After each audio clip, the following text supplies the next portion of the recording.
Coming up, the fields for the state high school football championships will be set by this weekend in both North and South Dakota. We'll get you ready by walking you through each state's semifinal round. We'll also let you know who we think will survive and advance in some of the toughest semifinal matchups. It's all just ahead on Varsity Sports.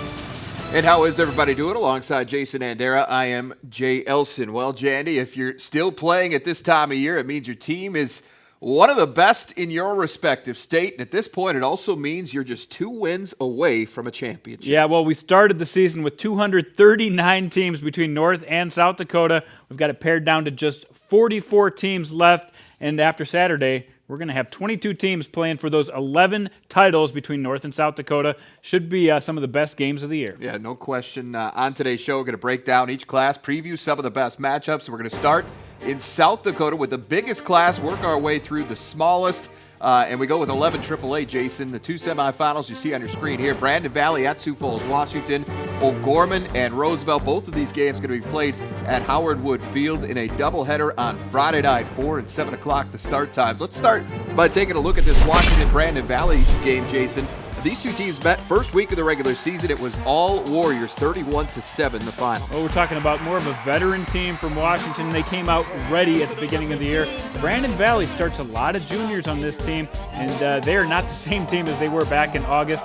They've become much more of a running football team. Last week made some big plays in the passing game, but only completed 5 passes. The Lynx are a ground team, believe that. But the one strength for the Washington Warriors is they know how to stop the run. They do a great job on that on defense. Yeah, Washington dominated that game, that first one, physically, both sides, offensive line, defensive line, and so that's, I think, is going to be a huge key, especially if the Lynx want to try and run the football. The other semifinal, again, as we said, O'Gorman and Roosevelt, these 2 teams met in the President's Bowl, 24-14. The Rough Riders win that one. That was on September 5th. The Rough Riders dinged up at this point, Jason, and O'Gorman has won 6 straight coming in. The only question I have is, of those 6 wins, how many can you really gauge as being quality wins, because just 2 of those have come against 11 AAA teams? Well, yeah, you play who you're scheduled against. They have been getting better and healthier throughout the season. O'Gorman now is really the most talented backfield in all of the state, but it takes more than a good backfield to win it. And back when they played in the Dakota Bowl, Roosevelt really was much healthier than they are now. They had 6 players playing in that game who are not playing this weekend's game. So there's a little tilt in the tables have pretty much been evened up for this one, a lot closer than a lot of people think. I think there's a lot of people that think O'Gorman's going to win this game just based on the health of both of these 2 teams coming in. So I think that's going to be a fun one to watch on Friday night at Howard Wood Field. All right, let's move into Class 11 AA, Jason. Harrisburg at Yankton, Mitchell at Pierre. So all of these ESD teams, Jason, going at it. Let's start that Yankton and Harrisburg matchup. Remember, the Bucks blanked the Tigers 28-0 in Harrisburg in the regular season finale. This time, they're hosting Harrisburg. Yeah, Harrisburg really getting through the quarterfinals with their backup quarterback, a sophomore, Hunter Headley, who didn't have to do much but manage the team, and they made the big plays when they needed to. The scoring has started to come along here in the last few weeks for Yankton. Now that they've got Nate Stevenson playing quarterback, things are a little bit more gelled and figured out after losing Sawatsky early in the season. I like what Yankton brings, and it's going to be a tough ask for the Tigers to take down the Bucks. I agree. In the other semi, Pierre and Mitchell, it's the rematch from October 16th. The Governors won that one 29-21. It also clinched the ESD title for them. They've been awfully tough to beat in the capital city. Yeah, Pierre slipped up that one game against Aberdeen Central, but other than that, have played great in Pierre. This game in particular, when they played against Mitchell, they got up early and kind of let him back in the game, and they let him back in by Cannon Nelson running the football. He ran 37 times in that game for 147 yards and 3 touchdowns. I can guarantee you Shannon Poppinga knows those numbers, and he's going to do whatever he can to slow down the running attack that Mitchell brings. Both of those games, the semifinals, Friday night, 7 o'clock in Class 11 AA. Also on Friday night, the 11A bracket, Sioux Falls Christian goes to Madison, Lennox at West Central. Now, a lot of people, Jason, were skeptical about Sioux Falls Christian because of their strength of schedule, particularly early in the season. But then they went to Madison and nearly knocked off the top-ranked Bulldogs. They lost that one 32-26 in overtime, but I think they impressed a lot of people. Well, you talk about their strength of schedule, and it's because they've played 11B teams, but they played quality 11B teams that have made the playoffs, and really, they've proven a lot of doubters wrong, including myself. At the beginning of the year, I said if Sioux Falls Christian gets to 500, it would be a huge season for them.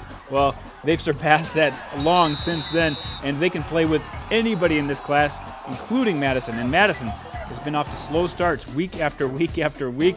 They cannot get off to another slow start and expect to beat the Chargers. You can't rely on a big second half each and every week, especially the closer and closer that you get to that championship game. So you're going to have to play that full 48 minutes, I think, to get this win against Sioux Falls Christian. Now, the other semi, Lennox pulled off the biggest upset of the quarterfinal round. They knocked off second-ranked St. Thomas More in Rapid City. Now they go to Hartford to try and avenge that earlier loss to West Central. Well, they found the key in that game against St. Thomas More, running with John Oldenkamp. He gained almost 300 yards on the ground for Lennox, and I think they're going to bring that same formula this time to West Central. They come in a lot more confident than they did just a few weeks ago when they got handled by the Trojans. But all that being said, West Central, again, they are executing much better than most teams in this class, and they always do this time of the year. They practice so hard on execution, and that's what they do better than anyone. Well, it's going to be a great weekend of semifinal football on Friday night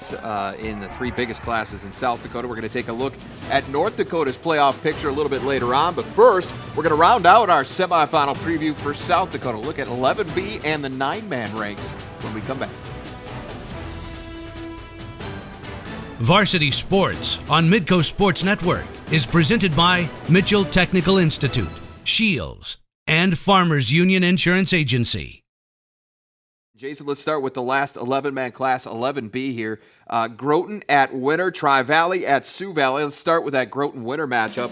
The Tigers rallied from an early deficit to come back and beat Bridgewater Emory Ethan 32-31 in their quarterfinal contest. Winter, meanwhile, has outscored its two playoff opponents, Parkston and Bennett County, by a score of 96-8. Yeah, it's pretty scary for Groton to have to face Winter, but Groton did a great job Monday night getting that last-second catch from Bennett Shabazz, throwing that touchdown to Hunter Leroux. That was a huge win for them, but I think the party stops here. They have one of their losses on the season. One of their two losses was to Parkston, and Winter systematically removed Parkston from the field 2 times this year, and they are on pace, just really shutting people down on defense. This is why Winter is so good. Plus 21 on the turnover ratio this year. Winter looks like a team to beat. Anytime you're plus 21 at turnovers, you're going to be having a pretty good season, I think. The other matchup, Jason, a 7 versus a 6. Tri-Valley goes to Sioux Valley.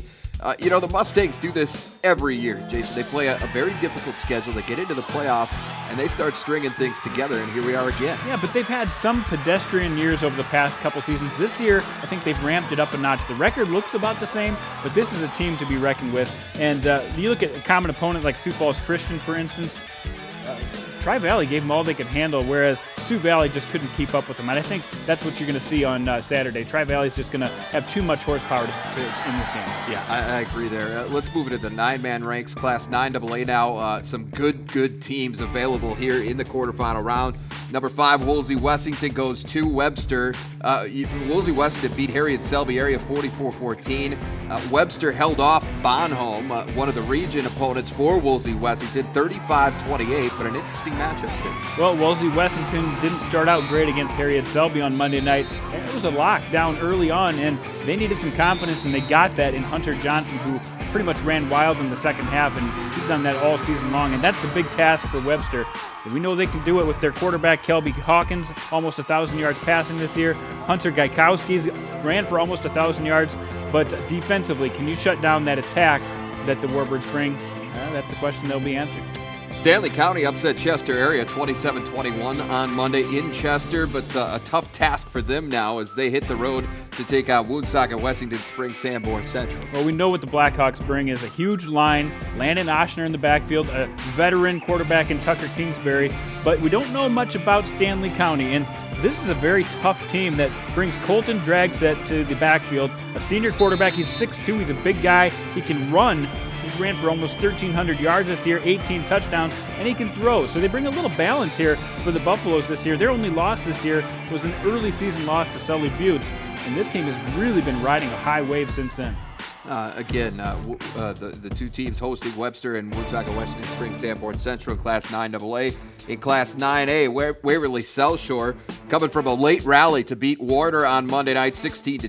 Canastota, meanwhile, again, another one of those high-volume scoring teams, 102-13 so far in the postseason. That's going to be a tough task for Waverly South Shore on Saturday. Yeah, Waverly South Shore got to the Dome, I don't know, it was about 5 years ago, and this year they got some of the same elements. Maybe not quite the game breakers, but their defense looks really good. 5 times this season have allowed less than 10 points, and they have their hands full, though, when you're talking about a team like Canastota and Jared Nielsen, and they just wear teams down. In the second half this year, Canastota's been nearly untouchable. And that defense is just so tough. And that's been the MO of this program since it kind of became somewhat of a dynasty in the 9-man ranks. They took a couple years off, but now here they are again, looking just about as potent as they ever have. So that's a tough one. Scotland and Sully Buttes in the other semifinal. The Scotties routed Phillip 40-6 on Monday. Sully Buttes rolled over Parker 42-6. So nearly identical quarterfinal scores, and that should make for a pretty good one on Saturday. I think this was one of the best games of the entire slate on Saturday. Scotland brings a lot with their quarterback Tanner Iwan, and they've just become much more of a physical team lately. But we're talking about Sully Buttes. They were definitely off the radar for me, but what Scott Sefner has done at quarterback, passing at 1,700 yards, 25 touchdowns, you know they'll be able to throw the ball a little bit. The weather conditions are huge in this game to see how Sully Buttes does and if they can earn a trip to the Dome. All right, let's move into 9B now. Corsica Stickney 9-1 at Langford 10-0. Corsica Stickney is one of those teams that, you know, their seed is low, but this is a team to be reckoned with for sure. And Langford's not going to have an easy task here hosting these guys. Corsica Stickney, the only team to beat Scotland this year. That says a little bit about them. And their quarterback, Landon Bruinsma, does a lot of different things on the field, but they've got their hands full with Lincoln Gibbs and Chance Olson in that backfield, both over 1,000-yard rushers.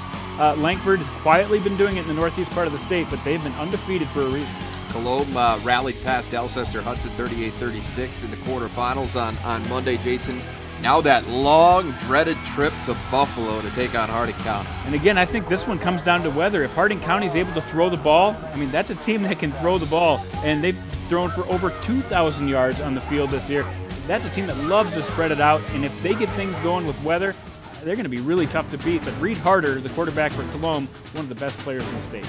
All right, stay tuned. We're going to let you know how we think a couple of those South Dakota semifinals are going to shake out in a bit. But up next, the two hottest teams in North Dakota are getting set to go head-to-head. We'll take a look at that Century-West Fargo matchup when we come back. Varsity Sports on Midco Sports Network is presented by Mitchell Technical Institute, Shields, and Farmers Union Insurance Agency. And welcome back to Varsity Sports. Our semifinal preview moves into North Dakota now, Jason. And as we start with Class AAA, I think the one most people are going to be really curious about is the Century at West Fargo match. I think you have a championship flavor for this one. West Fargo, the hottest team in the East, taking on Century, the hottest team in the West. I don't know if West Fargo can handle the passing attack.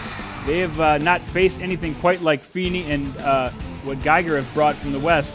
But hard to pick against West Fargo because they have been so solid on the east side of the schedule. Well, and this run that they've been on, I think going into last week, you kind of questioned the strength of it because of the opponents that they were doing it against, but they handled Bismarck. And I mean, obviously, anytime you can say that, you're doing something right. Yeah, you're exactly right. Defense has been number one for West Fargo, and Century's got some wrinkles up their sleeve, but this one's going to be close. I don't care what anybody says. The other semifinal features Cheyenne and Minot. Minot survived a scare in the quarterfinals against Fargo South, and I think that caught people off guard. Well, you kind of wonder how much confidence they're playing with right now, but they did find a way to win at that game, and they do play Cheyenne, a team that's never made it this far, so I think that confidence will continue this week for Minot, but we don't know who's going to be at quarterback for Cheyenne. They had Josh Rorick go out with a shoulder injury during last week's game, but Mankey came in and played very well.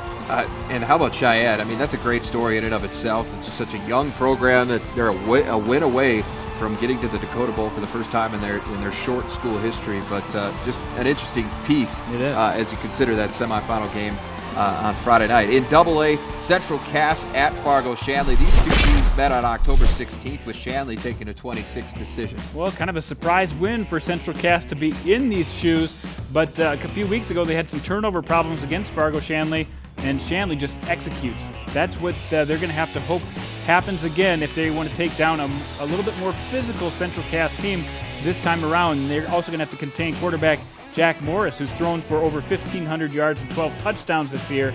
See how the weather plays if they're allowed to throw the ball that much. Squirrels, though, coming in with some confidence after beating a very physical, strong team from Valley City. Yeah, that's a huge win for them confidently, and they did it because they played much better up front, and they're going to have to do that again because Shanley's a very similar team as far as physicality. Great semifinal out west between Beulah and Bismarck St. Mary's. These two also met in the regular season. The Miners taking a 20-13 decision in Bismarck. Well, that was a huge win, and it was sealed by an interception at the end of the game. Beulah did tons for their confidence, being at the top of the rankings all season. And they're going to have to rely on Casey Walker to come up with another big game for them if they want to get to new territory like the Dakota Bowl. This is old hat for Bismarck St. Mary's. They've done it with defense throughout the last 2 years, and they're really starting to connect on defense and now. You got to think that experience in the last couple of years certainly going to serve them well on Friday. All right, well, do the Richland Colts have what it takes to keep beating top 5 teams?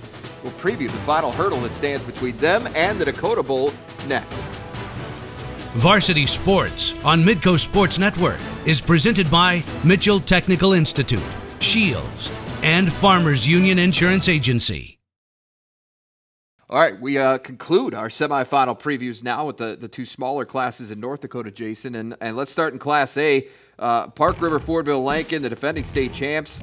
Another undefeated team for them as they visit Carrington. How about that? The defending champs have to go on the road as an undefeated team. Well, it's the luck of the draw, and they will see different regions against different regions on a rotational basis.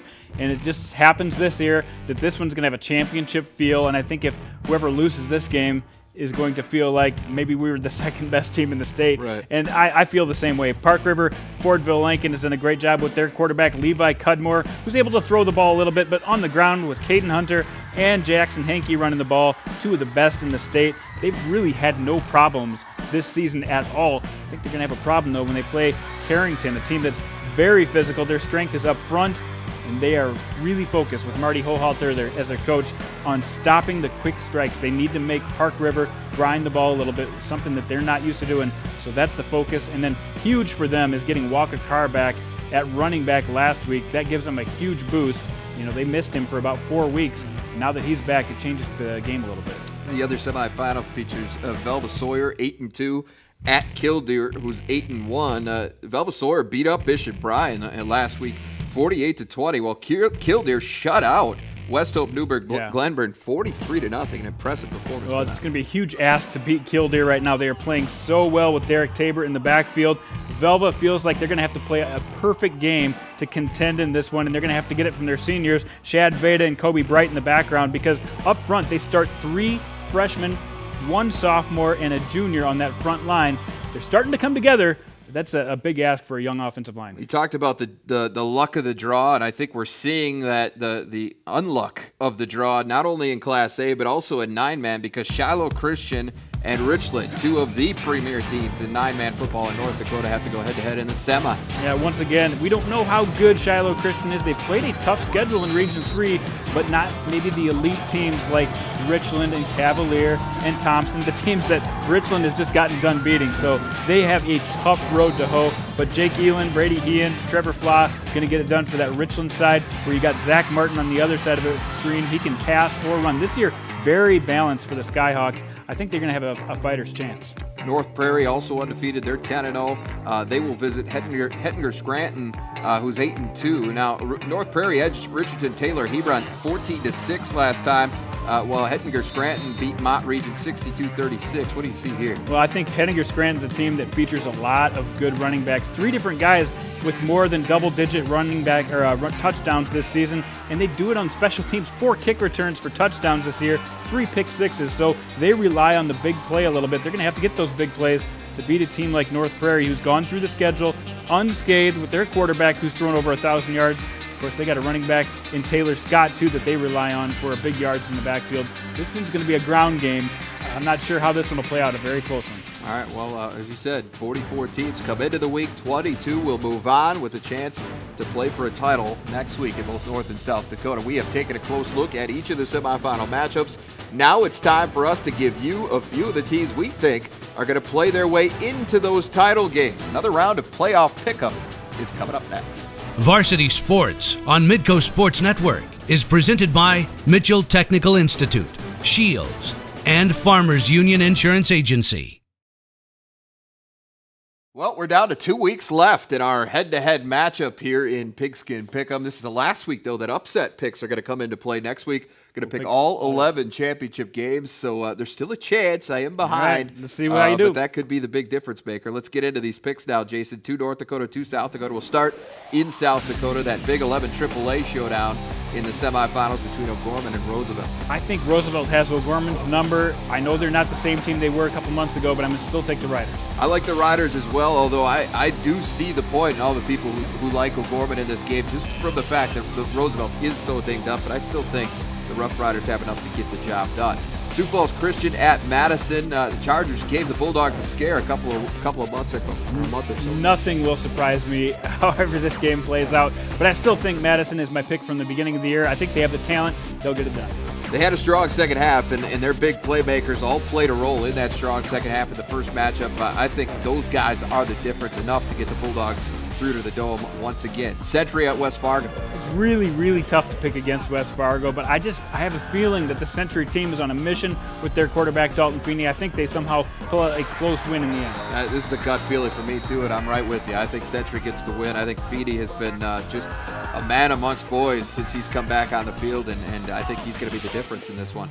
Beulah at St. Mary's. And I got St. Mary's in this one, protecting their home turf. I think they looked hard at what happened last time, and they're going to find ways to prevent that from happening again. I don't think they lose to Beulah twice at their home field, I'm going to go to St. Mary's as well. All right, finally, upset picks. I think Corsica Stickney has been doing a great job in the playoffs, maybe a little underrated here. They're going to take it to Langford for the upset. I think Woolsey Wessington is better than their number 5 seed. I don't know how big of an upset really I think it is, but I'm going to pick them over Webster area. 5-1, undefeated team.